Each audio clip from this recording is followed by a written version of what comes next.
The Small Business Rundown is the official podcast of the National Federation of Independent Business, the member-driven voice of small business. NFIB and our members advocate to keep America's small businesses strong and independent in Washington, D.C., all 50 states, and the nation's courts.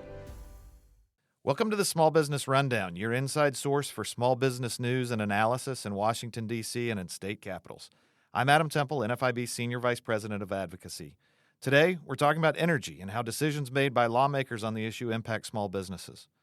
We're honored to have House Majority Leader Steve Scalise of Louisiana, and then later in the episode, we'll talk to NFIB member Lucas Gjovig. First, a big welcome to Leader Scalise. We can't thank you enough for your time today. Well, Adam, it's great to be with you. Love what NFIB represents. Well, thank you. We appreciate it. So today we're talking about energy. One of the leading bills under your leadership, H.R. 1, the Lower Energy Costs Act. Can you tell us a little bit more about that? Sure. We've seen, especially in the last 2 years under the Biden administration, energy policy has really become very anti-American energy, making it harder to produce energy in America. And the result's been skyrocketing costs. Mm-hmm. You're seeing gasoline costs at the pump 50% higher. Household electricity costs are 20, 30, 40% higher. And it's crushing families. So we brought a transformational bill, the Lower Energy Costs Act, to the floor, and it's really focused on a few things. We increased domestic production to make more energy in America. We reformed the broken permitting process, not just in oil and gas, but across all industries.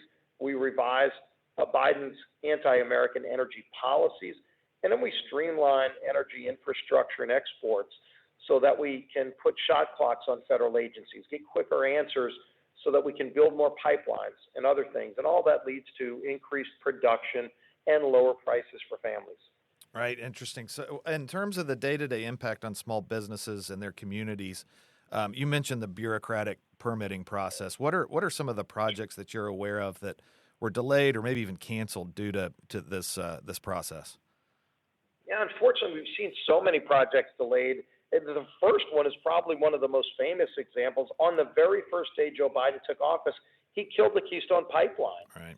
This was going to be a pipeline between Canada and the United States. I mean, a great, relationship with two countries that have been longtime friends. And it's not that Biden is against all pipelines, because while he was killing the Keystone Pipeline, he was greenlighting Russia's pipeline, Nord Stream 2, to Germany. So he's only against American pipelines, and he was okay helping Russia. And so I think that poured even more gasoline on the fire, so to speak. But he's also done a number of things. I mean, look in the Northeast. There are certain states that have not even been able to get pipelines approved because a state like New York might block pipelines. So you've got energy being produced in Ohio and Pennsylvania, and it can't even be sent to the northeastern states, the New England states, because a state like New York will just say, we don't want to let them move their transportation. I mean, you can't do interstate commerce. And so they end up putting on tankers and shipping it in from other countries in some cases. So those have been very specific examples. I see a lot of those examples in South Louisiana in my district, where a company might have leases in the Gulf of Mexico on reserves that are massive, but they can't even get the permits to do the seismic or some of the other work that would need to be done to then go and spend millions or billions of dollars to produce more energy. You need permits to do that, to even exercise a lease that you might be paying millions of dollars for, and they can't even get those permits. Yes, sir. And those are some of the threats to the development and production side. On the positive side, how does the Lower Energy Costs Act, how will that expedite energy development and production? Well, the Lower Energy Costs Act will expedite energy development by reforming the broken permitting process. I think everybody knows how much red tape has been added just in the last 2 years. So in the bill, we streamlined, for example, the NEPA process. We limit the scope of environmental reviews. We set real shot clocks on the federal agencies and create, in essence, a one-stop shop. So what happens a lot of times is some of these radical groups, so-called environmental groups, might go to the Corps of Engineers and say, well, we're going to block the project because of this. And then you go to court 2 years later, you win, but then they go and file something through the Endangered Species Act because they found some mouse that nobody's ever heard of. And then you fight that for 2 years, and then they go through the Department of Interior. But they're gaming the system just to kill projects, not to protect the environment. And what it does is it just people just they walk away from the Right. project. So by streamlining that process, it really is going to increase production because you're removing all this unnecessary red tape and in preventing, in some cases, far left extremist states like New York from shutting down cross-border infrastructure projects. We also require the Interior Department to go back and resume their lease sales. There are federal laws that mandate lease sales, and they've just not even done some of those lease sales on federal land and water. We also increase America's ability to develop critical minerals. You want to build more chips in America. China right now has a lot of the critical minerals, but by the way, America does too. But the Biden administration won't permit the mining of a lot of critical minerals that we need to make electric car batteries or solar panels. So what happens is they all get made in China and get shipped to this country. We've got the critical minerals, and by the way, we have the highest environmental standards. You want to lower carbon emissions and help save the planet, make more things in America because nobody does it better than us. Right, right. And from a small business perspective, how do you think the bill will, at the end of the day, affect or be a positive impact for small businesses? And we've seen small business get crushed under the weight of the Biden administration's mountains of regulations and all the other policies that have been anti-energy. It hurts small businesses. When Biden declared war, in essence, on American energy, it's driven energy costs through the roof. So if you're a small business, one of your high expenses are your energy costs. Right now, 2 years ago, energy costs were relatively low, especially compared to the rest of the world. That's changed dramatically. And so as your energy costs go up 40%, that's a direct hit to your bottom line as a small business. Yeah. So with H.R. 1, we said, rather than turn to foreign countries, why don't we actually make more energy in America? It'll lower the cost. You don't have to deal with cartels. I mean, when the president got on Air Force One and went to Saudi Arabia and begged them to produce more oil, it was embarrassing, but they said no because they're a cartel. They're part of OPEC. OPEC wants higher prices. You don't need to go to OPEC.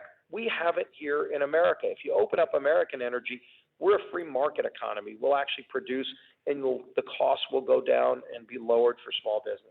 Yeah, yeah. Well, so for those that are listening to this or that will listen to this, a lot of them being small businesses, they're asking the question, how can I help? How can I help get this bill across the finish line? How can I make my voice heard? What is your suggestion for those folks?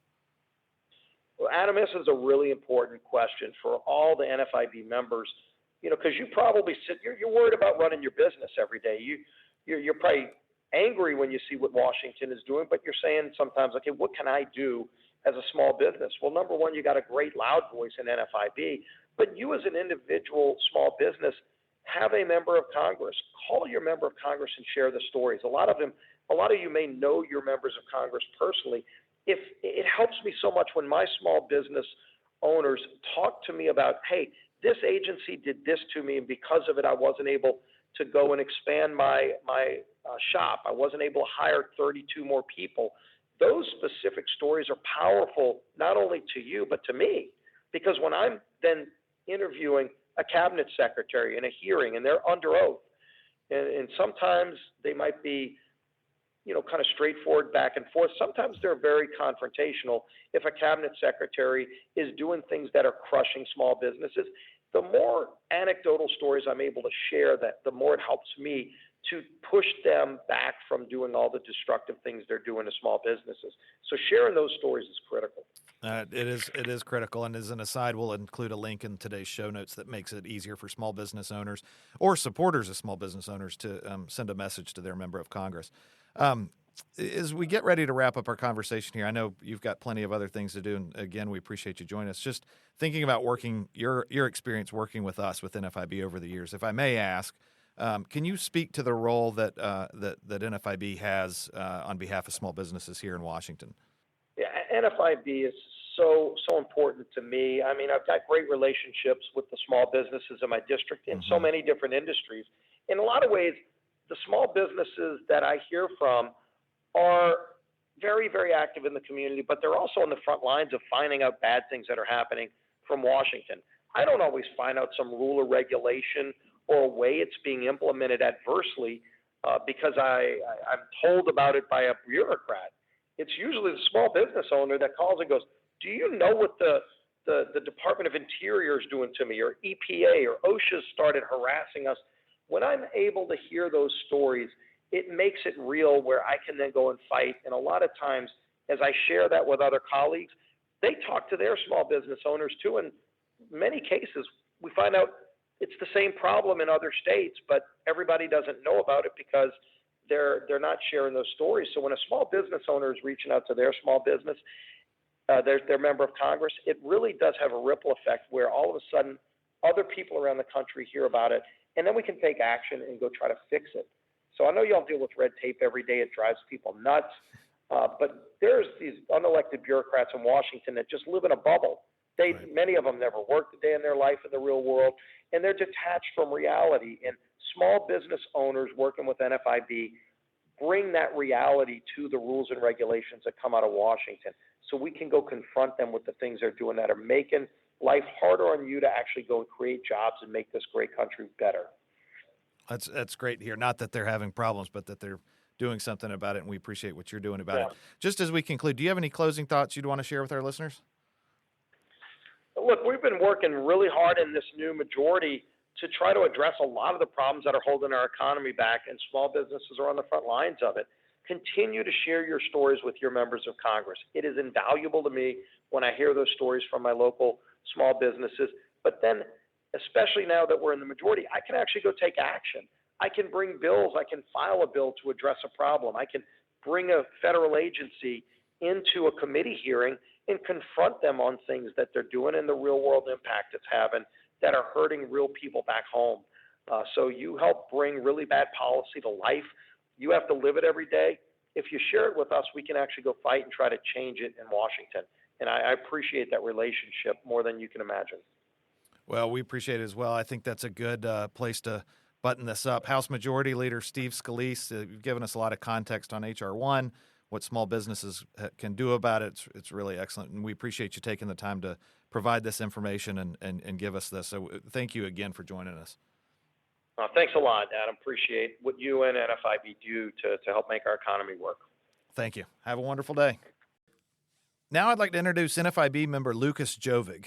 He's the president of Go Wireline LLC, a domestic energy production business that has around 200 employees working out of Western North Dakota and Colorado. Lucas, thanks for joining us today. Yeah, my pleasure. Thanks for having me. To begin, Lucas, just if you could just tell our listeners a little bit more about your business. Yeah, absolutely.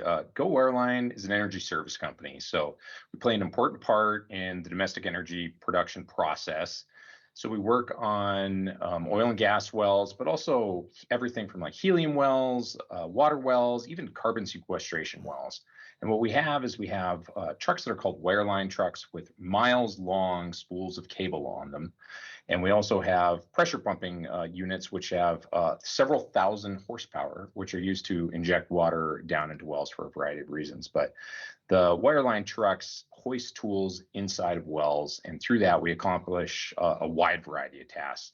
A big part, important part of it is well integrity logging, where we can ensure that the casing, which protects the surface and groundwater zones from the producing zones, is isolating those and is good. And we also perforate and perform other services to make sure that we can get the hydrocarbons out of the ground or the water or sequester the carbon or whatever it is we're trying to accomplish.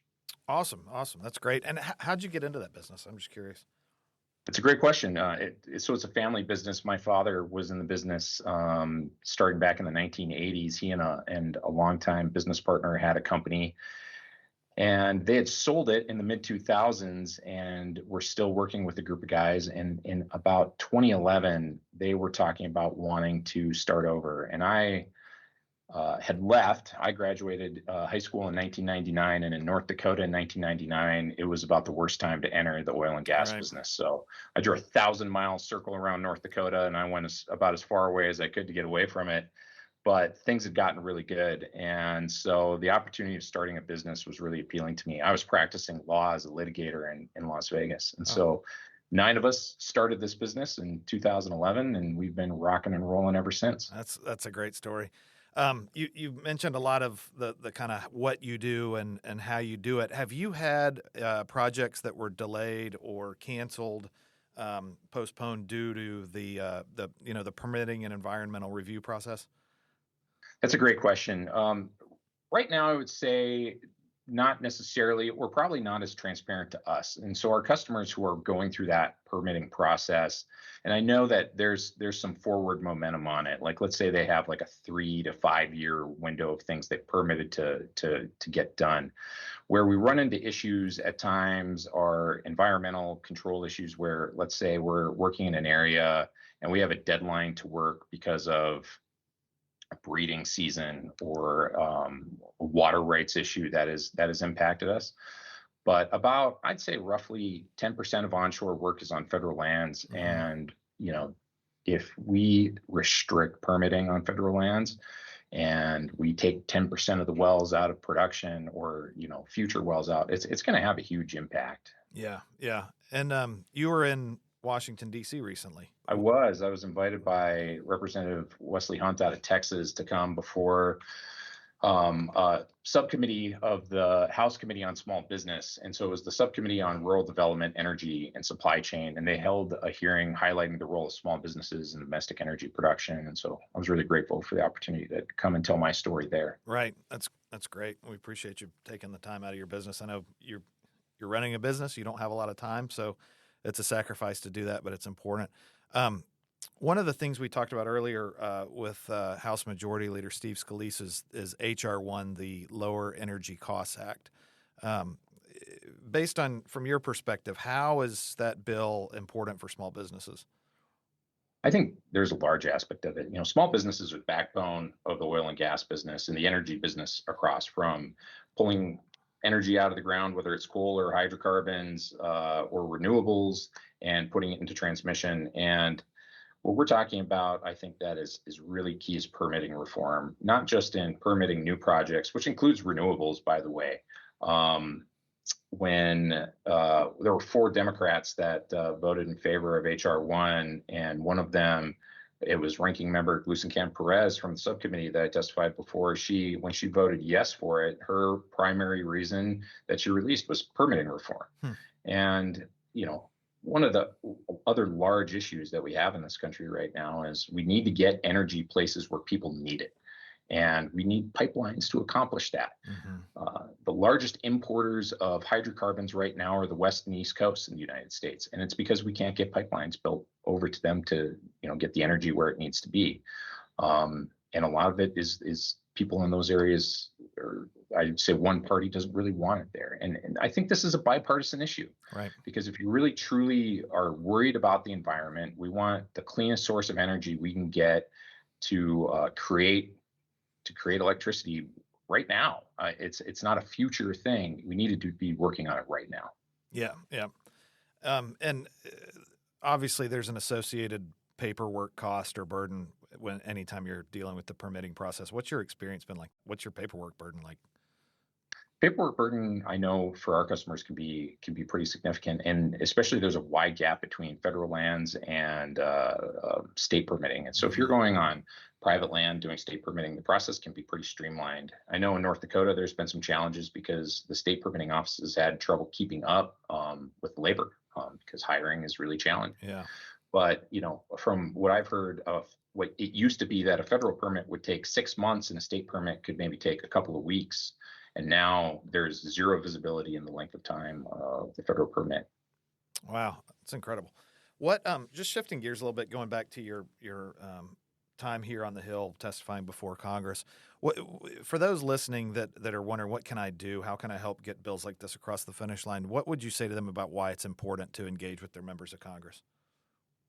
Yeah, I think that's a really important question, and one that for any small business, including myself, I think it's easy to reflect and ask, why should I spend my time on this? And when you go to Washington, D.C., you see professionals walking around, lobbyists, up to and including trade associations like the NFIB working on our behalf. But it's so much more powerful when members of Congress hear from you, the small business owner, you who has the issue, than somebody trying to speak on your behalf. There's so much power. And if there's one piece of feedback that I've heard in my trips to Washington, D.C., it's that we want to hear from you directly about what is holding you back? How can we help? And there is a genuine desire to be helpful. And so when you can go and tell your side of the story, it's important too, because somebody else is there advocating the opposite. And so if somebody there is advocating the opposite of what you think needs to happen, if you're not there telling your story, that it's possible that no one is. And so it's very, very important that we're out there advocating for ourselves. Exactly. Well, I know you're busy. You got to get back to it. Before we go, any other thoughts or things that you think are valuable to share with our listeners? I would just encourage everybody to engage with the NFIB team, who is wonderful. There are so many opportunities, and with the other associations out there that are trying to work in Washington, D.C. And if anybody ever needs some encouragement, please reach out. All right. Lucas Gjovig, I think that's a good place to leave it. We appreciate your time. Thank you, sir. For listeners interested in learning more about the Lower Energy Costs Act that we talked about, today's show notes have more information and a link where you can connect directly with your senators to ask them to pass H.R. 1. And now I want to thank you, the listeners, for joining us on today's Small Business Rundown.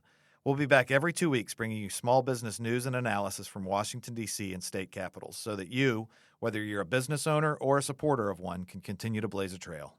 The Small Business Rundown is brought to you by NFIB, the voice of small business. You can find us at nfib.com and on Twitter, Facebook, Instagram, and LinkedIn.